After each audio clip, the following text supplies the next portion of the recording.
Et bien moi KTP les amis, c'est Dark Magikarp, je suis très heureux de vous retrouver pour ce qui va être, je pense, la dernière vidéo de l'année 2022. Voilà, vous savez qu'en tout début d'année, on se retrouvera pour les habituelles vidéos top et flop de l'année en termes de cinéma, en termes de jeux vidéo, etc. Et on reprendra de plus belle, bien évidemment, toutes les rubriques qui font la force de la chaîne. Mais pour cette vidéo, dernière vidéo donc de l'année avant les fêtes de fin d'année, je vais vous proposer une vidéo qui sort un petit peu de l'ordinaire puisque ce sera un unboxing de figurines. Et vous savez que je suis un grand friand de figurines, de statues, de goodies, etc. Mais c'est vrai que je vous en présente de moins en moins sur la chaîne, tout simplement parce que j'en acquiers de moins en moins aussi, parce que je n'ai quasiment plus de place. Donc voilà, je fais vraiment au cas par cas, je dois faire des choix, je dois en enlever pour en remettre, etc. Et ça fait, voilà, c'est un petit peu, c'est positif aussi pour moi et pour le portefeuille, ça fait que je dois faire des choix. Mais aujourd'hui, je vais vous présenter une figurine, une statue haut de gamme, hein, comme vous l'avez vu dans le titre, à l'effigie de la licence Jurassic Park, pardon, et il s'agit ni plus ni moins que le fameux Tyrannosaure Rex, et voilà, dinosaure certainement le plus emblématique de la licence originelle, de la trilogie originelle Jurassic Park. Donc on va voir à quoi ça ressemble, voilà, je vous montrerai tout ça vraiment en détail, que ce soit au niveau du packaging et au niveau de la statue en elle-même, juste après le générique, comme d'habitude, donc top au générique et top à la vachette.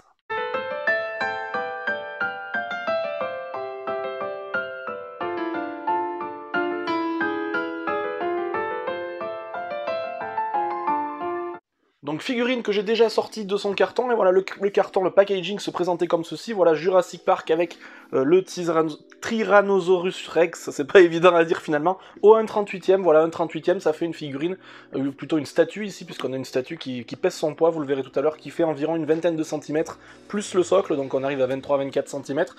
Jurassic Park qui est finalement une licence, voilà bizarrement, qui pour moi est mal, alors voilà il y a des licences qui jouent vraiment le jeu, on va dire, et qui même en font un petit peu trop en termes général, en termes de goodies, ils surfent sur la nostalgie, etc. Ils sortent de plus en plus de choses, et je pense à Tortue Ninja, Ghostbusters, voilà, on nous ressort des rééditions, et ça commence à faire même un petit peu trop, ça en devient indigeste. Autant Jurassic Park, qui est une licence pourtant culte des années 90, je trouve qu'il n'y a pas énormément de choses, donc j'espère qu'on va avoir peut-être des remakes, des reboots de blisters d'origine de l'époque. Voilà, je trouve qu'on n'est pas vraiment bien achalandé en termes de Jurassic Park, mais on a des grosses figurines qui sont sorties récemment chez Prime One Studio, et voilà Prime One Studio, vous voyez le petit logo juste ici, qui est un studio de statuettes, on va dire plus que de figurines, de statues résine, plastique, haut de gamme, moyenne gamme on va dire, mais là c'est de la moyenne gamme on va dire plutôt, parce que bon c'est vrai que ce sont pas des figurines non plus à des milliers d'euros, mais voilà, je me suis empressé de la prendre. Il y en a d'autres dans la collection, mais c'est vrai qu'on les trouve pas, c'est pas monnaie courante dans les magasins physiques, finalement on trouve beaucoup de Tortues Ninja, on trouve pas mal de pop, etc. Mais des figurines et des goodies à l'effigie de Jurassic Park, on en trouve très peu.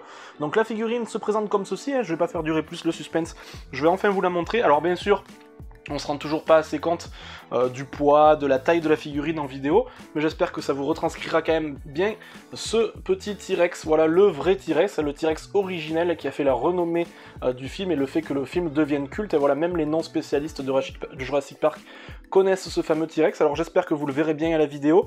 Donc c'est une figurine qui pour moi, voilà, si je devais la peser, je pense que ça doit faire au moins 1,5 kg, je pense. Ouais, si je dois, ouais, entre 1 kg et 1,5 kg je pense, et voilà, ça se voit peut-être pas à la vidéo. Voilà, une vingtaine de centimètres, socle inclus, et un socle, voilà, qui n'est pas, pour une fois, qui est assez travaillé, voilà, qui n'est pas laissé pour compte. On a un socle vraiment travaillé au niveau de sa matière, voilà, une matière un petit peu rocher, terre, etc.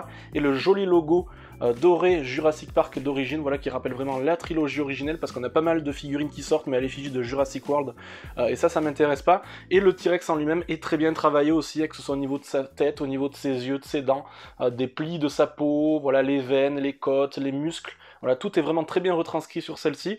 Je trouve que c'est la taille idéale, ça, en termes de figurine. Voilà, c'est pas trop gros, ça prend pas toute la place dans une niche à thème, mais ça permet quand même d'avoir quelque chose d'assez mastoc au milieu de la collection et de faire vraiment, voilà, son effet lorsque c'est présent dans une niche à thème. Donc très content de l'avoir acquis. Je manquais vraiment de grosses figurines Jurassic Park, et vous savez que j'essaye un petit peu d'étoffer la collection de cette saga-là. Mais c'est pas forcément évident, c'est vrai que voilà, il n'y a pas d'énormes possibilités en termes de gamme, voilà, à part les grosses figurines, les bustes, etc. à 1500-2000 euros. Mais voilà, c'est assez rare pour le souligner. Là, il y a le Triceratops qui me faisait de l'œil aussi, mais voilà, j'ai dû faire un choix. J'ai préféré partir quand même sur le T-Rex qui avait une position aussi globale un petit peu plus intéressante pour la collection. Donc voilà les amis, j'espère que cette petite vidéo, dernière vidéo avant les fêtes de fin d'année, vous aura plu. Je tiens, voilà, je ferai pas d'autres vidéos, donc je tiens à vous souhaiter de superbes fêtes de fin d'année, hein, que ce soit le réveillon, que ce soit les fêtes de Noël, que ce soit le réveillon de la Saint-Sylvestre aussi. Voilà, je vous souhaite de bonnes fêtes de fin d'année. Je vous remercie pour cette année passée avec moi encore une fois, qui a été historique sur la chaîne, puisque voilà, ça a été très dynamique, beaucoup de rencontres, beaucoup de partages, beaucoup d'échanges, et ça fait plaisir. On repartira de plus belle bien sûr pour une nouvelle édition en 2022, et pourquoi pas peut-être, qui sait, le palier des 2000 abonnés qui arrivera en 2022, on verra bien, voilà, on se laisse porter, on voit le résultat à la suite. Donc merci à tous encore les amis, de joyeuses fêtes de fin d'année, on se retrouve à la rentrée. D'ici là, plus que jamais bien sûr, sortez couverts, portez-vous bien, et puis salut, salut!